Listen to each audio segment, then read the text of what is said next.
Ada pemandangan berbeda di latihan PSM Makassar di Stadion Kalegoa, Kabupaten Goa, Sabtu, 12 Oktober 2024, sore.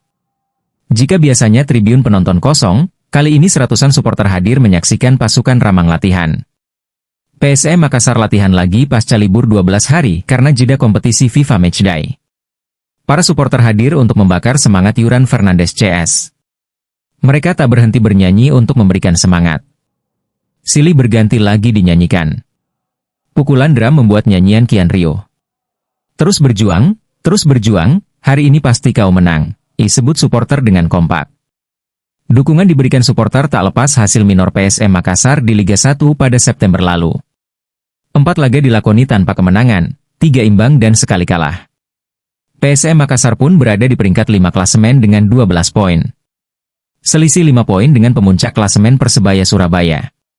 Makanya, misi bangkit diusung PSM Makassar demi hadapi Madura United pada pekan ke-8.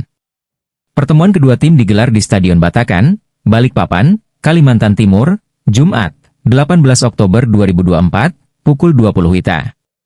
Sang pelatih, Bernardo Tavares pun mematangkan persiapan timnya. Juru taktik asal Portugal itu mengasah akurasi umpan dan finishing pemainnya. Lantaran hal ini menjadi masalah PSM Makassar sejauh ini. Serangan sering terputus di sepertiga pertahanan lawan karena salah umpan. Begitupun penyelesaian akhir sangat kurang, dibuktikan dengan hanya 2 gol dicetak dari 4 laga di Liga 1 pada September lalu.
Download Tribun X sekarang, menghadirkan lokal menjadi Indonesia.